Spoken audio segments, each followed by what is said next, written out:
Hey, welcome back to Evil's Comics. I'm Evil Mike, and I got a review for you. From Image Comics, we'll be talking about Vanish, issue number 2. It is written by Donny Cates, pencils by Ryan Stegman, inks by J.P. Mayer, colors by Sonia Obach, and letters by John J. Hill. I actually waited a little bit on this book for a big reason, and we'll get there. It's right at the beginning. There is a lot of controversy because they kind of they use 9/11 as a part of this book. I saw the first page right here, and I was kind of like hesitant. Not about reading it, but just like, oh, you never know how's it gonna go. But I have heard that the controversy is basically this, because basically Oliver tells a story, our main character, and he's basically kind of taking us on a trip, let's just say, and it's basically how their wizarding world like kind of displayed how we as regular humans were just horrible people, that we were willing to kill ourselves and war and but basically they use 9/11 as a teaching situation. They go there and they're in this bubble. They can't be seen, heard, or whatever, and basically the teacher forces all the kids to witness the planes crashing into the buildings. In the book, it is changed at the very end, and it is explained by Oliver that that's not what they saw. I think they're doing that for us, the reader. But it does get, magically zapped into a whole bunch of petals, and they do show like all the kids like, yay, it's so fun. But like I said, Oliver does tell us that that's not what they saw. They actually saw the two planes crash, all the the mayhem, and it was a horrible situation. It's one of our worst days in history. So I can understand how a lot of people don't want that situation being touched. But for me, after reading the whole situation and what it was in the story, like how the wizards were using it as a teaching situation, I didn't think it was that bad. I mean, it did happen in history. It is one of, like I said, one of our worst moments. Just as people in general, not even for America. But anyways, I digress. So we move on with our story, and Oliver's basically, he's kind of,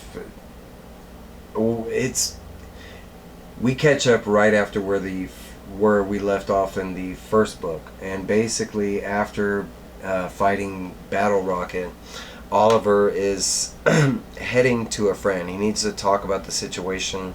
He can't talk to his wife, Eleanor, about it, so he heads to find his best friend.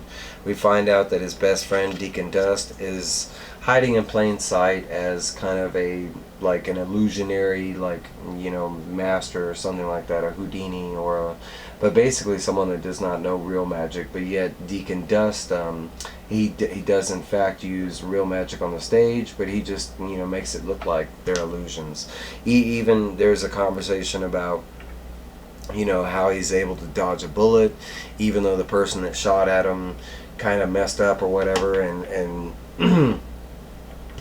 basically he kind of pans it off like, well, I didn't dodge the bullet, I just kind of sidestepped, ha ha ha, but he really used magic.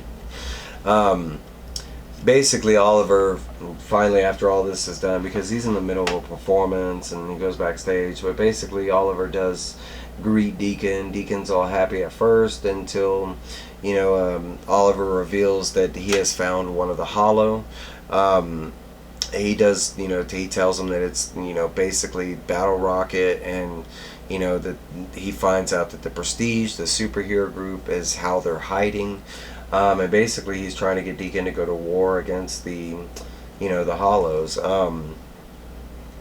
There is mention of Battle Rocket being killed, which it kind of looked like at the end of the first issue. Oliver does explain that Battle Rocket is not dead, but he beat the hell out of him, kind of thing. Deacon just means that this is a bad thing, that basically now the Prestige, that superhero group, the Hollows, are going to come after Oliver, and basically that's kind of what we need. Oliver, that's his mission, right?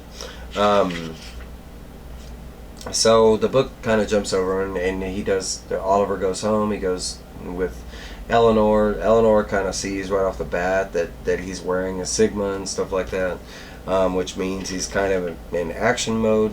She also noticed that something that Deacon didn't notice, that he's wearing a glam. That he's basically like has a fake face on and he's hiding his real face. They show right here he takes off his glam or whatever, and they show Oliver's real face for the first time. In the first book, Oliver was getting jumped by some regular people and he wasn't using his magic, but they beat the heck out of him. His face is all bruised and beaten, but eventually it comes out that that's not where he used the magic, and he reveals that he did beat up Battle Rocket, and and she gets all mad, and well, the book jumps over, and basically we catch up with the Prestige, the Hollows hiding as superheroes, and we see that Battle Rocket, sure enough, is still alive, and he's at the table basically telling them that Oliver is alive, the person that killed their master, and he's coming for him and stuff like that. They don't believe him at first, and eventually, like, we find out that Battle Rocket is wearing a glam, and he takes off his glam, and we actually get to see how beat up and what Oliver did to him. Basically, it's like Oliver said, they are all super old, and right here he kind of carved in his head in a hollow, so he can't hide anymore. But basically that's where the book leaves off. Just basically Battle Rocket telling him that, hey, Oliver is alive and he knows that we're the Hollows and not the Prestige, and he's coming for us. And that's where it leaves us off. They do show us a little glimpse of the second cover, but not really anything revealing enough. But that is the second issue of Vanish. It was still a great issue. I love the art, the story, the pacing. There wasn't a whole lot of meat in this second issue, but still it's better than getting a whole lot of bad meat. You know what I'm saying? You don't want no rotten meat. No, but the story was still good. I rather enjoyed it. I will say that I was really surprised that they used that at all things, in this book, especially on how touchy it is. I mean, you could really turn some people the wrong way. But hey, that's my review. Let me know your thoughts on it. What did you think about this book? What did you think about the first couple pages with the 9/11 thing? Let me know down below. Like, comment, subscribe, please, please, please, and I will see you guys later. Bah!